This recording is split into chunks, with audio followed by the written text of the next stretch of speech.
Feria Agora por l'Aragonés ha tornat a estar tot un éxito en la suya segunda edición.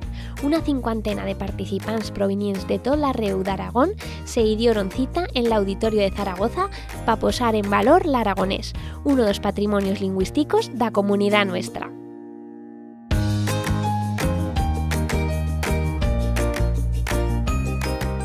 Una iniciativa promovida por o Departamento de Educación, Cultura y Esporte do Gobierno de Aragón, endrezada a personas, asociacións, comercios, interpresas, profesionales e institucións, con l'objetivo de fer conocer a luenga aragonesa, practicarla y difundir o suyo emplego.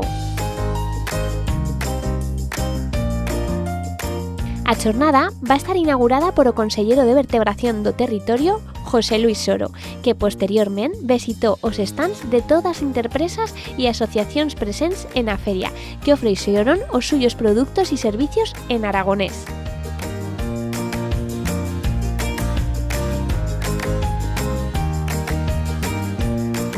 Mientras todo el día, a feria contó con innumerables actividades, con las que chicos y grans disfrutó de una agradable jornada con a luenga aragonesa como fundo.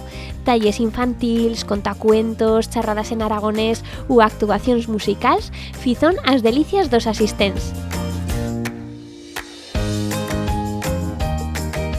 Delicias también las que se podían tastar en los diferentes stands gastronómicos presentes en la feria, como vieras, trunfas, miels, escabechaus, patés, vin u pacharán.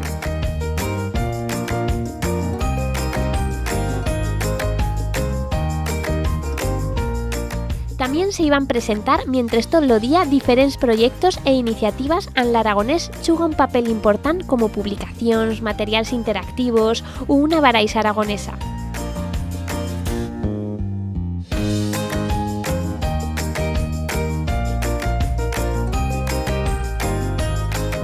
La Ronda de Voltaña y Bosnerao fizon o ramo perfecto para rematar a segunda edición da Feria Agora por l'Aragonés, un proyecto de divulgación y formación para meter a luenga aragonesa en lo puesto que se mereise.